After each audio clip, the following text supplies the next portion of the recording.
Tiger का हुक्म।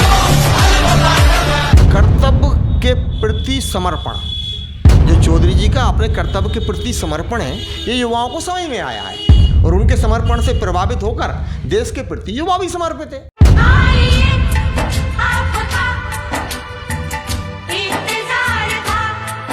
आज वो पुलिस सेवा में आए तो पुलिस सेवा में रहकर वो पूरा प्रयास कर रहे हैं, जैसे उनने खेल भावना से खेल को शिद्दत से खेला, उसी शिद्दत से वो अपने कर्तव्य को निभा रहे हैं। कि एक पुलिस के अधिकारी जो हैं वो ऐसे चलाकर गन दिखा करके फायर कर रहे हैं। एक बात बताओ, पहली बात तो ये है हमें आत्मरक्षा का अधिकार है, हम कोई मरने के लिए भर्ती थोड़ा ही हो रहे हैं पुलिस में। और कर्तव्य को निभाते हुए वो देश के अंदर जिस क्षेत्र में उनकी पदस्थापना होती है उस क्षेत्र के अंदर यदि शांति स्थापित करने की बात कर रहे हैं। अनुज चौधरी की पहचान संभल के दबंग डिप्टी एसपी यानी सीओ की।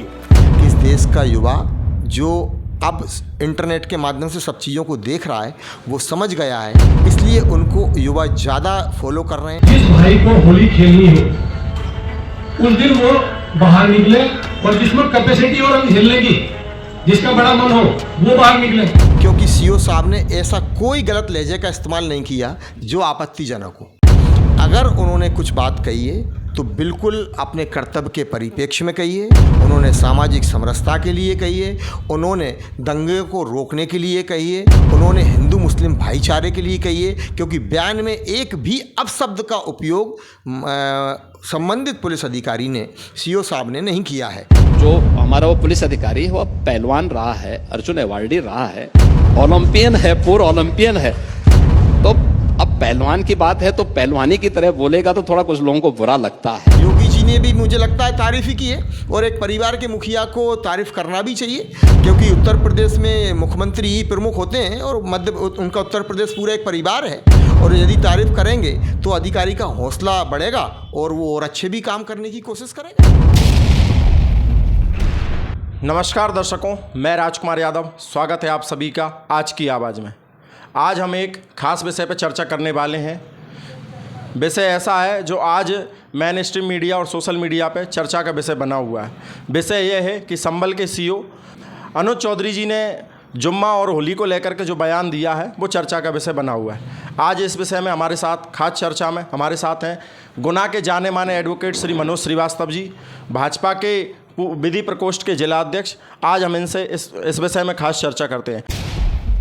मुद्दा ये है कि संभल के जो सीओ हैं, कमांडिंग ऑफिसर, उन्होंने जुम्मे को और होली को लेकर के एक बयान दिया है, एक एडवाइजरी जारी की है उन्होंने पीस मीटिंग में, कि जुम्मे के दिन अगर उसी दिन होली पड़ रही है तो जिन लोगों को होली के रंगों से एलर्जी है या जो लोग होली को नहीं मानते हैं वो लोग अपने घरों में रहें और घर से बाहर ना निकलें। तो इस मुद्दे को एक जाति विशेष और समाज विशेष से जोड़कर देखा जा रहा है। इस विषय में आपका क्या कहना है? देखिए, मैंने संबंधित पुलिस अधिकारी का पूरा बयान देखा है और बयान के बाद एक अधिवक्ता होने के नाते से जो इसका निष्कर्ष मैंने निकाला है वो निष्कर्ष में ये आता है कि उनके द्वारा किसी भी प्रकार का कोई गलत बयान इस संबंध में जारी नहीं किया गया है।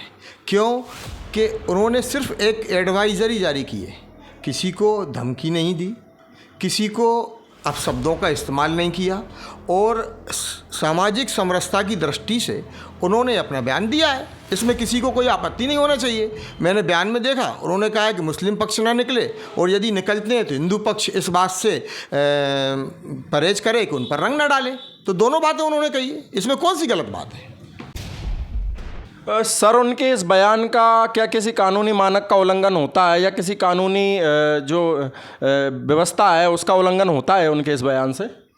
देखिए साहब, संबंधित पुलिस अधिकारी के बयान से किसी भी प्रकार के कोई कानून का उल्लंघन नहीं होता है, क्योंकि उन्होंने ऐसी कोई बात नहीं कही है। हाँ, यदि आप कानून की, ये सबसे बड़ी बात ये है इस देश के अंदर, यदि कोई थोड़ा सा भी सामाजिक समरसता की बात करता है, जो बेमनस्ता फैलाने की बात नहीं करता है, उसके बयान को एक सांप्रदायिक रंग दे दिया जाता है। जबकि आप देखें, अकबरुद्दीन ओवैसी या उनके भाई क्या स्टेटमेंट देते हैं कि जब मोदी प्रधानमंत्री हट जाएंगे, योगी अपने मठ में चले जाएंगे, तो हिंदुओं तो में कौन बचाएगा? ये है कानून का उल्लंघन। उनके भाई, छोटे भाई क्या कहते हैं? उनके छोटे भाई कहते हैं कि 15 मिनट के अंदर हम देख लेंगे, आप हिंदुस्तान से पुलिस हटा के बताओ। ये है कानून का उल्लंघन। यदि आजम खान ये कहते हैं, सापा के नेता, कि ये अधिकारियों से मत डरो, अधिकारी तनखैया हैं, हमारा गठबंधन बहन जी से है और हम इनसे अपने जूते साफ करवाएंगे, तो ये है मर्यादा भाषा की का उल्लंघन करना। ये मर्यादित भाषा नहीं है, ये कानून के दायरे में आने वाली बात है। यदि मुकदमा चलना है आपराधिक तो ऐसे लोगों पे चलना चाहिए, ना कि संभल के संबंधित पुलिस अधिकारी पर कार्रवाई होना चाहिए, क्योंकि पुलिस अधिकारी ने मात्र सबको समझाइश दी है। अब समझाइश को आप अगर गलत वे में ले रहे हैं तो इसका कोई क्या कर सकता है। सर, अगर सामाजिक दृष्टिकोण से देखा जाए तो किसी प्रकार का कोई तनाव या अशांति जैसा माहौल बन सकता है इस बयान को लेकर के? नहीं, मैं नहीं समझता कोई अशांति का माहौल बनता हो और अशांति फैलती हो। हाँ, अब कुछ लोगों को यदि देश में अस्थिरता पैदा करना है या मोदी जी की सरकार को अंतर्राष्ट्रीय स्तर पर नीचा दिखाना है या योगी जी को राज्य में दंगे हो गए, ऐसा लोगों को दिखाना है, तो वो किसी भी हद तक जा सकते हैं और कोई भी हथकंडा इस विषय में अपना सकते हैं। और मुझे ऐसी उम्मीद है कि इस बयान को लेकर निश्चित ही आप ये माने कि ये जो मोदी जी या योगी जी के विरोधी लोग हैं, जो इस देश के अंदर अमन और शांति नहीं चाहते हैं, जो अवार्ड वापसी गैंग है, वो निश्चित ही इस बयान को तूल देगी और देश के अंदर इन लोगों का ये प्रयास है कि शांति न रह पाए। और मोदी जी को आज आप देखें, अमेरिका के राष्ट्रपति जी कुर्सी खिसका कर बैठा रहे हैं, उनकी तारीफ़ कर रहे हैं, तो ये लोगों को पच नहीं रहा है। इसलिए मुझे लगता है कहीं ना कहीं गड़बड़ तो ये लोग करेंगे। सांसद जो राम गोपाल यादव जी हैं, उनकी प्रतिक्रिया आई है। उन्होंने इस बयान पर कड़ी आपत्ति जताई है कि ये जो बयान है वो हिंसा भड़काने वाला है और अशांति पैदा करने वाला है। और पूर्व में जो संभल में हिंसा हुई थी तो उसमें भी संबंधित जो अनुज चौधरी जी हैं उनकी नाकामी और उनकी गलती दर्शाई गई थी। तो राजनीतिक प्रतिक्रियाएँ इस पर आ रही हैं, तो इसको लेकर के आपका क्या कहना है? देखिए, इस देश के अंदर दो विचारधारा हैं, एक गांधी की विचारधारा है और एक विचारधारा सुभाष चंद्र बोस की है, भगत सिंह की विचारधारा है। अब गांधी की विचारधारा ये है कि एक गाल में कोई चांटा मारता है तो दूसरा गाल कर दीजिए, उसका आप उत्तर मत दीजिए। और दूसरी विचारधारा जो सुभाष चंद्र बोस की या भगत सिंह की, उनका सीधा सा कहना है करो या मरो। यदि मान लीजिए कोई दंगा फैला रहा है, कोई पुलिस अधिकारी उसको रोकने की कोशिश कर रहा है, पुलिस अधिकारी समझा रहा है, यदि कोई उस विषय में नहीं समझ रहा है तो आप मुझे बताइए पुलिस अधिकारी के पास क्या जरिया है जिससे वो रोक सके। आज आपको कोई बंदूक लेके मारने आएगा, मैं आप ही से पूछता हूँ, तो आप चुप रहेंगे क्या? या तो आप छुपने का प्रयास करेंगे और यदि आपके पास कोई हथियार है तो आप उसका प्रतिकार करेंगे। तो आज जो देश के अंदर माहौल है वो गांधीवादी माहौल नहीं है, क्योंकि गांधीवादी माहौल जब था देश में स्थिति अलग थी। आज लोग मोदी जी और योगी जी के विरोध में इतने अंधे हो गए हैं कि वो गांधीवादी माहौल को भूल गए हैं और वो सीधे हिंसा पे उतर आते हैं। और हिंसा पे उतरने का सीधा आपने देखा होगा, शाहीन बाग को लेकर धरना दिया था, 9-9 साल के बच्चे बैठे थे, उनके अंदर इतना झेर भर दिया गया कि हमको सेटलर हाउस में डाल देना चाहते हैं। तो ये मुझे तो कुछ समझ में नहीं आ रहा है, ये लोग इतना अंधा क्यों हो गए हैं। और राम गोपाल जी और या उनकी पार्टी के लोगों का तो ये काम हो गया है कि कोई भी काम हो उसका विरोध करना है, अच्छे काम का। अब आप बताइए, अभी कुंभ हुआ इलाहाबाद में, तो कुंभ में अखिलेश जी डुबकी लगा रहे हैं जी, अन्य लोग डुबकी लगा रहे हैं, किंतु उसी पानी को दूषित बता रहे हैं। ये सिर्फ भ्रम फैला रहे हैं। यदि दूषित पानी था तो आप उस दूषित पानी में क्यों कूदे? क्या आप दूषित पानी से नहाते हैं? क्या नहीं नहाते। आप एक मैसेज गलत देने की कोशिश समाज को कर रहे हैं। एक आप सिर्फ इस बात से पीड़ित हैं कि आपने देश के अंदर जाति का ध्रुवीकरण कर रखा था, वो ध्रुवीकरण रुक गया है। अभी भी आप जातिगत जो जनगणना आप करा रहे थे, उसका भी आपका उद्देश्य था कि आप ध्रुवीकरण करना चाहते थे। जबकि भाजपा का तो सीधा सा कहना है, मोदी जी का, योगी जी का या अन्य प्रदेशों के जो मुख्यमंत्री, उनका एक ही कहना है कि सबका साथ सबका विकास। हमारे योगी जी ने कहा है, जब पत्रकार ने उनसे सवाल किया कि आप सबका साथ सबका विकास कहते हैं और ये विरोध करते, उन्होंने कहा नहीं, सबका साथ विकास है ना। यदि एयरपोर्ट बनेगा तो हवाई जहाज से सभी लोग जाएंगे, रेल चलेगी उसमें सभी समाज के लोग यात्रा करेंगे, तो सबका साथ सबका विकास हुआ कि नहीं हुआ जी? सर, किसी एक महान कवि ने कहा है कि मैंने जो कहा है उसका जिम्मेदार मैं हूँ, लेकिन जो आपने समझा है उसका जिम्मेदार मैं नहीं हूँ। तो जो पीस बैठक में जो पीस बैठक थी, उसमें शांति समीक्षा बैठक थी, उसमें जो सीओ साहब ने कहा है और वीडियो एडवाइजरी जो उन्होंने जारी की है, उन दोनों को हम देख लेते हैं और इसके बाद में फिर आपसे पूछेंगे। ना निकले। हाँ, नहीं, मेरा सीधा साफ ये है, होली का दिन है, जुम्मा साल में 52 बार आता है, होली साल में एक बार आती है। तो मुस्लिम समुदाय के लोगों को यदि किसी को लगता है भाई आपको होली के रंग से आपका धर्म भ्रष्ट हो जाएगा या जो भी है, तो वो उस दिन ना निकले, घर से ना निकले। और यदि निकले तो उसका इतना बड़ा दिल होना चाहिए, वो दिल होना चाहिए कि भाई सब एक जैसे हैं, रंग तो रंग है। जिस तरह पूरे साल इंतजार करता है मुस्लिम पक्ष ईद का, इसी तरह से होली का भी इंतजार हिंदू पक्ष करता है। होली रंग डाल के, मिठाई खिला के, बुरा न मानो होली, इस तरह से मनाई जाती है। और ईद में भी लोग सेवैयाँ बनाते हैं, गले मिलते हैं, एक दूसरे के यहाँ जाते हैं, आते हैं, तो सेम उसी तरह का त्यौहार है। तो आप दोनों पक्षों के लिए, हिंदू मुस्लिम, आप एक दूसरे का सम्मान करें और अनावश्यक किसी पे यदि कोई निकल रहा है उस पर रंग ना डालें। ये हिंदू पक्ष के लिए भी हमने भाई, यदि कोई उससे बच रहा है तो उस पर भी रंग ना आप डालें। और यदि उस दिन होली का दिन है, सबसे बड़ी बात, वो जिसको लगता है भाई रंग का वो बुरा मानेगा, तो उस दिन किसी भी हालत में अपने घर से ना निकले, अपने घर में रहे, एक दिन घर में रहे, तो उसमें शांति भी बनी रहेगी और एक मैसेज भी अच्छा रहेगा। तो बाकी सबके लिए प्रशासन, खासकर संभल में, हम कोई भी इस तरह की लापरवाही किसी भी पक्ष की बर्दाश्त नहीं करेंगे। और यदि कोई शांति व्यवस्था भंग करेगा तो उस पर सख्त कार्रवाई होगी, मजबूती से। सर, इस वीडियो में हम स्पष्ट रूप से देख पा रहे हैं कि सीओ साहब का कहना ये है कि जुम्मा जो है वो साल में 52 बार आता है और होली जो है वो साल में एक बार आती है। जिस तरह से जुम्मा का लोग बेसब्री से इंतज़ार करते हैं, उसी तरह कई ज़्यादा लोग होली का इंतज़ार करते हैं। तो जिन लोगों को रंग से एलर्जी है या रंग लगने से अपना धर्म भ्रष्ट या धर्म की हानि मानते हैं, वो लोग कृपया अपने घर में रहें। तो जो एक अल्पसंख्यक समाज है, इस बात को गलत तरीके से प्रचारित और प्रसारित कर रहा है और कुछ राजनीतिक पार्टियां हैं जो इसमें मिर्च मसाला मिला करके इसको बढ़ा चढ़ा के पेश कर रही हैं। तो इस विषय में आप क्या कहना चाहेंगे? देखिए, इस विषय को मैंने पूरा बयान देख लिया है, इसको आप अल्पसंख्यक समुदाय से जोड़कर मत देखिए। मैं जिस स्थान पर रहता हूँ, मेरे मित्र मंडली में अधिकांश लोग मुस्लिम धर्म का पालन करने वाले हैं और मैं शुद्ध रूप से राष्ट्रीय स्वयंसेवक संघ का स्वयंसेवक हूँ। मेरा उनके यहाँ, उनका मेरे यहाँ भाईचारे के रूप में आना जाना है। आज तक उन लोगों के द्वारा ऐसी कोई बात नहीं कही गई है कि जिससे उनके और मेरे बीच में बेव्यवस्था फैले, जबकि मैं राष्ट्रीय स्वयंसेवक संघ का स्वयंसेवक हूँ। मैं कई बारातों में मुस्लिम समाज की में गया हूँ। यदि अजान का समय हुआ है, क्योंकि मुस्लिमों में फेरे पड़ने वाली कोई बात नहीं होती, शादी एक सोर्ट में होती है, विवाह एक अनुबंध है। जैसे ही वो अपना विवाह की रस्म पूरी होती है, कबूल है करके उनका पूरा होता है, तो विदा हो जाती है। तो अक्सर मुस्लिम पक्ष की बारातें जो हैं वो रात को या तत्काल प्रभाव से वो वापस आ जाती हैं और बीच में अगर नमाज का समय हो जाता है तो बस वो रोकते हैं। मैं ऐसी यात्रा में, मैं ऐसी बारात में गया हूँ। मैं आपको फिर कहता हूँ कि गुना गर्ल्स स्कूल के पास में एक मजर खान साहब की ताले चाबी की दुकान थी।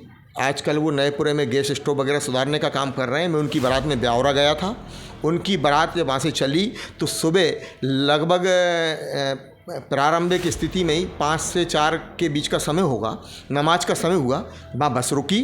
बस रोककर उन सभी मुस्लिम धर्म के लोगों ने अपने वहाँ जो भी उनके वो डालते हैं गले में, उसको बिछाया और ज़मीन पर हाथ रगड़े। उनके यहाँ नहाना प्रमुखता नहीं है, उनके यहाँ सिर्फ इतना सा है कि अगर आप पवित्र नहीं हो तो ज़मीन पे हाथ रगड़ोगे तो आप पवित्र हो जाओगे। मुझे इसलिए पता है, सब मेरे मित्र हैं। रगड़ो तो वह ज़मीन पे हाथ रगड़ते हैं। हाथ रगड़ने के बाद मिट्टी से पवित्र होते हैं और वो तत्काल ज़मीन पर बैठकर नमाज़ पढ़ना शुरू कर देते हैं। तो उस जगह मस्जिद तो नहीं होती, आम खुला वातावरण होता है, खुले आसमान के नीचे पढ़ते हैं। तो आप मुझे बताइए, अगर एक दिन, क्या कोरोना में सभी लोग मस्जिद में नमाज़ पढ़ने गए थे क्या? नहीं, प्रतिबंध था ना, तब भी तो आपने घर में नमाज पढ़ी जी। और वो लोग मना नहीं कर रहे, वो घर में पढ़ना चाहते हैं, किंतु धर्म के ठेकेदार हैं, किंतु जो सामाजिक समरसता की फर्जी बात करते हैं जो सांप्रदायिक सद्भावना की बात करते हैं, सांप्रदायिक सद्भावना बिगाड़ने का कार्य करते हैं, वो लोग इसको तूल दे रहे हैं। जबकि मैंने आपको नाम लेकर मजर भाई की बारात का उदाहरण दिया है। मैं उस बारात में था, नमाज का जैसी सुबह समय हुआ, उन सब ने बस रोकी और नमाज पढ़ना शुरू कर दिया। कोरोना में घर घर में नमाज पढ़ी गई। तो आप मुझे बताइए, आप ऐसा माहौल बिगाड़ना क्यों चाहते हैं? मेरे साथ बचपन में ऐसे कई मुस्लिम युवा हैं, वो होली खेलें, आज भी मेरे साथ होली मिलते हैं। मेरे जब फादर इस दुनिया में नहीं रहे तो उस समय अनराय की होली थी, फरवरी में ख़त्म हुए थे, मार्च में होली आ गई थी, 2014 की बात है। तो मैं आपको नाम लेके बताता हूँ कि एक आले हसन पुत्तन भाई थे, अब वो इस दुनिया में नहीं है, वो उनकी मिस्त्री की दुकान है। एक वो थे, एक नवाब भाई विद्युत मंडल में काम करते थे, मेरे मोहल्ले के। वो अनराय पर हिंदुओं में जो गुलाल लगाने जाते हैं हम, वो गुलाल लगाने मेरे को आए।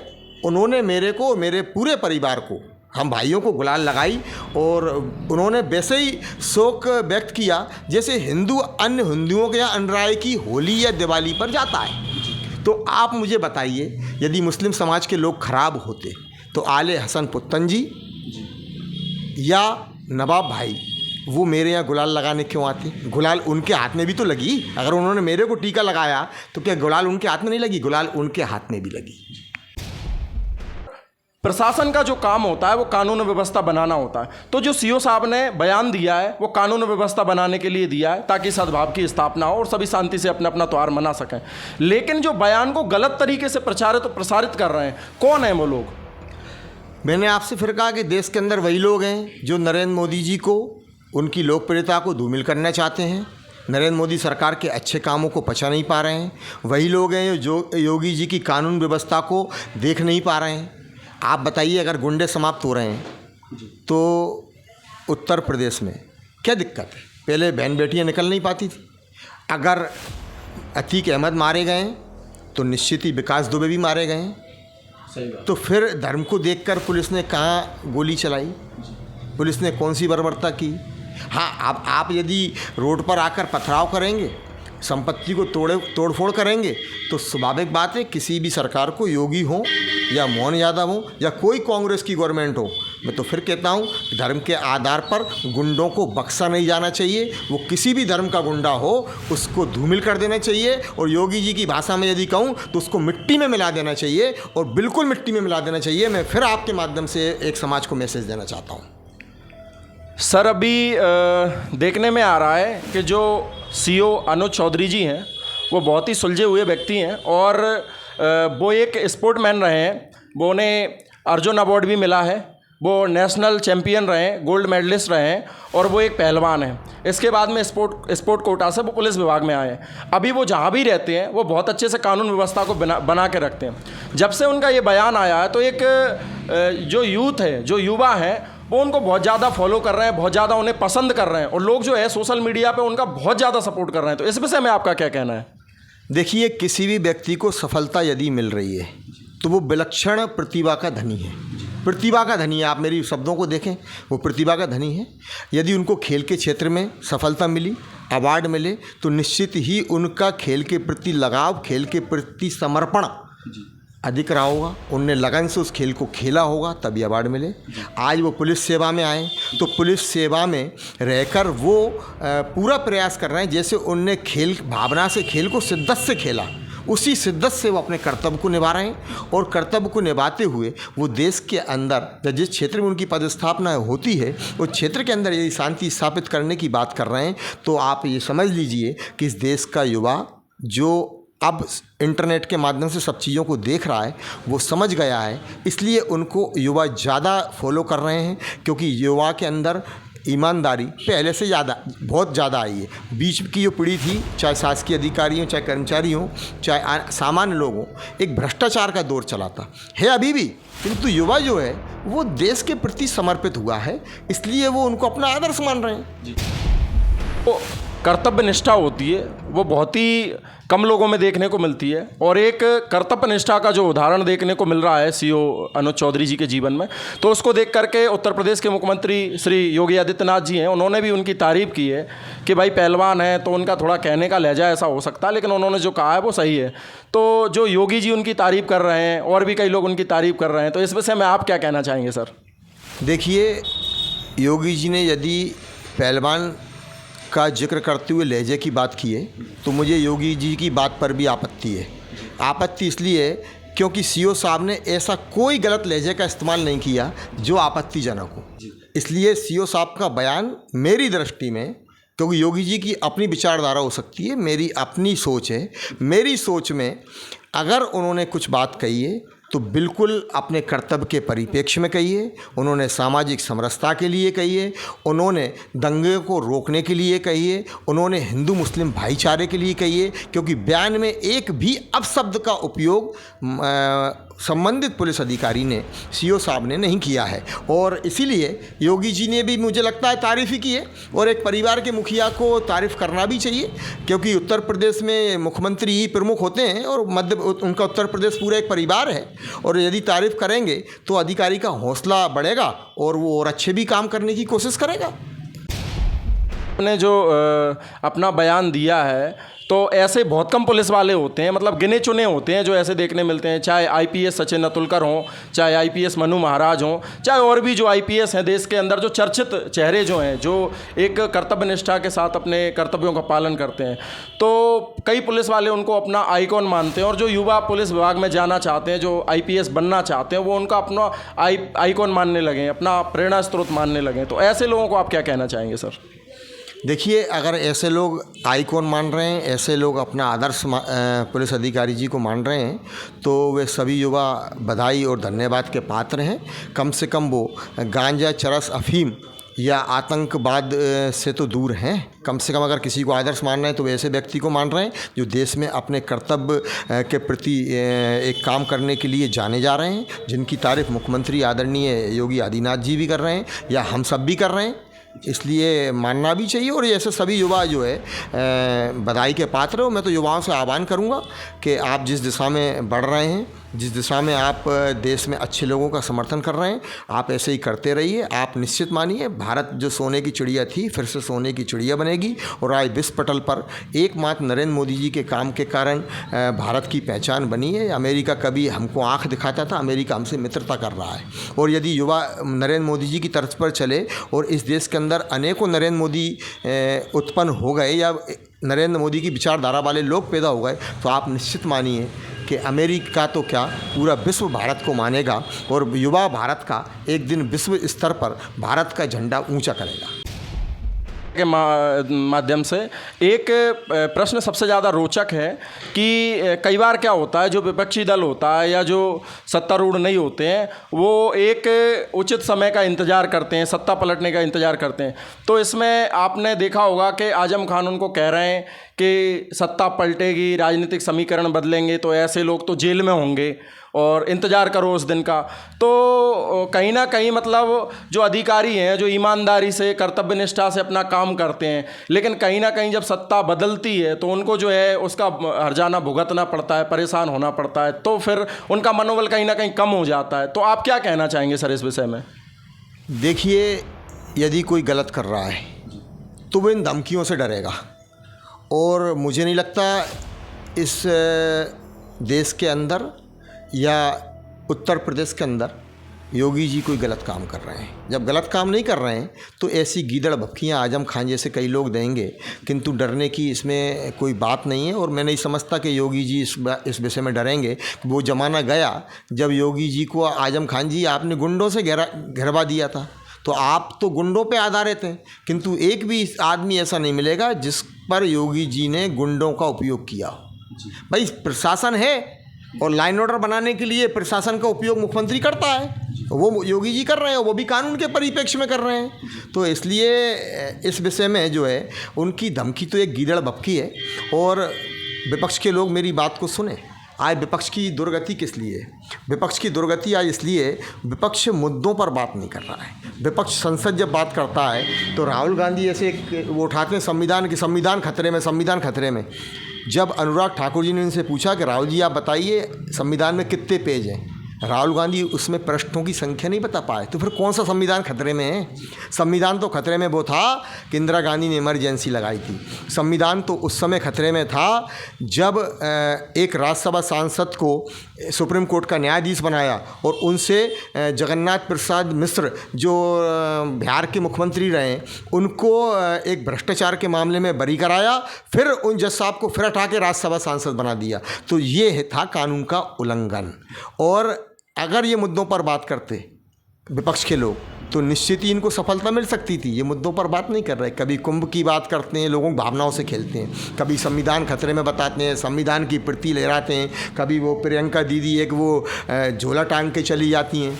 तो ये मुद्दों की बात नहीं है। अगर ये मुद्दों पे बात करते लोग समझ गए हैं, इनके पास सिवाय बकवास के कुछ नहीं है, मुद्दे इनके पास है नहीं है। पहले इनको एक तकलीफ और थी, उन्होंने साहब मोदी जी के जो है पारिवारिक पृष्ठभूमि को लेकर आरोप लगाते थे। एक वो कह रहे थे मणिशंकर जी चाय वाला है, चाय वितरित करना चाहता है तो कर ले। भाई जनता नहीं, जनता तो ये देखती है काबिल कौन है, देश में उचित वातावरण पैदा कौन कर रहा है, इसमें अस्थिरता कौन फैला रहा है, इन सब बात को जनता जानती है और जनता विपक्ष को समझ चुकी है। इसलिए ये गीदड़ भपकियों के संबंध में मैं ज़्यादा कुछ नहीं कहूँगा। मैं तो इतना ही कहूँगा ईश्वर इनको सद्बुद्धि दे, इससे इनका कल्याण हो, बस इससे ज़्यादा मैं कुछ नहीं कहूँगा। चल चुका है, लोग सब समझते हैं, देखते हैं, जनता जो है सारी चीज़ों को बहुत अच्छे से समझती है। लोग कहीं ना कहीं अब किसी की बातों में नहीं आते हैं और एक अल्पसंख्यक समाज है वो भी आज बहुत ज़्यादा जागरूक हो चुका है, लेकिन कहीं ना कहीं कुछ लोग जानते हुए भी अनजान बने हुए हैं। तो ऐसे जो 30 से 35% जो अल्पसंख्यक समाज है, जो शायद सही दिशा में नहीं ले जा पा रहा है अपनी विचारधारा को, या नहीं समझ पा रहा है, गुमराह हो रहा है, ऐसे अल्पसंख्यक समाज को आप क्या कहना चाहेंगे?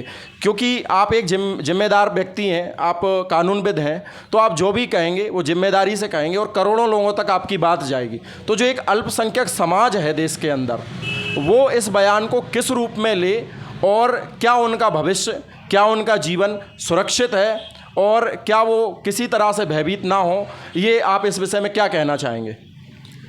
देखिए, मैं वकील होने के नाते से, सामाजिक कार्यकर्ता होने के नाते से मैं अल्पसंख्यक समुदाय के लोगों को ये स्पष्ट रूप से कह रहा हूँ कि उनको इस देश के अंदर कोई खतरा नहीं है।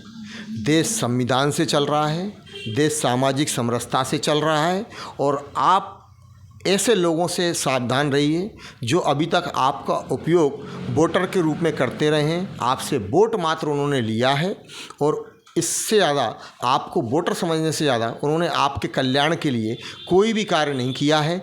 इसलिए आप ऐसे लोगों से सावधान रहिए, मोदी जी के हाथ मजबूत कीजिए और भारतीय जनता पार्टी के साथ रहिए। और ऐसे लोग समाज में, आपके अल्पसंख्यक समाज में जो लोग दंगे फैलाने की बात करते हैं, जो लोग, सभी के लिए नहीं कह रहा हूँ मैं, जो लोग दंगे फैलाने की बात करते हैं, अलगाववाद की बात करते हैं, ऐसे लोगों के प्रति आप बयान दीजिए, ऐसे लोगों का बहिष्कार कीजिए। क्यों किसी आतंकवादी के जनाजे में जाते हैं? मत जाइए। जब आप नहीं जाएंगे तो आप पे कोई उंगली नहीं उठाएगा। भाई मैंने आपको उदाहरण दिया, मैं जिस मोहल्ले में रहता हूँ वहाँ मुस्लिम ज़्यादा रहते हैं, मेरे मित्र मुस्लिम हैं, किंतु जब उन्होंने मेरे यहाँ होली पर आकर गुलाल लगाई तो सामाजिक समरसता बनी ना जी। तो सामाजिक समरसता बनाने की जवाबदारी अकेली उनकी नहीं है, मेरी भी है। जब वो मेरे यहाँ आए तो स्वाभाविक बात है, उनके यदि कोई ऐसा काम होगा तो मैं भी उनके दुख की घड़ी में उनके साथ खड़ा रहूँगा। भाई मेरे तो पड़ोसी मुस्लिम हैं, बगल में मदरसा चलता था, किंतु एक भी दिन मतभेद नहीं है। जब दोनों के मकान कच्चे थे, तोड़ के बनाए, दीवार एक दूसरे की में घुसे, तो हमारा कोई विवाद नहीं है। क्यों विवाद नहीं है? क्योंकि मानसिकता सही है हमारी। जो आतंकवाद फैलाना चाहते हैं अल्पसंख्यक समुदाय के लोग या बहुसंख्यक समुदाय के लोग, उनको मोदी जी और योगी से कष्ट है। जो अपने धंधा कर रहे हैं, अपनी नौकरी कर रहे हैं, उन लोगों को कोई दिक्कत नहीं है। अभी एक मुस्लिम समाज के यहाँ एक अशफाक खान रहते हैं पीछे, युवा, मेरे ख्याल से 30-35 साल उनकी आयु होगी। उनने मुझसे एक बहुत बढ़िया बात कही, दो लोगों के संबंध में, मैं उनके नाम नहीं बताऊंगा। उनने मुझसे कहा, भाई साहब ये इन लोगों ने पूरी अपनी नौकरी की, सरकारी विभाग में थे, इनको पेंशन लगभग 70-80 हज़ार रुपये मिल रही है। इन्होंने अपने बच्चों को डॉक्टर, इंजीनियर बना दिया, सरकारी नौकरी में बना दिया। अब रिटायरमेंट के बाद वो अन्य लोगों को मुख्य धारा की शिक्षा से तोड़ रहे हैं और मात्र एक धर्म की शिक्षा की ओर मोड़ रहे हैं। तो उस युवा के बयान से मैं अचंभित रह गया, क्योंकि वो युवा ज़्यादा पढ़ा लिखा नहीं है, एक मजदूरी टाइप की करता, धंधा है उसका।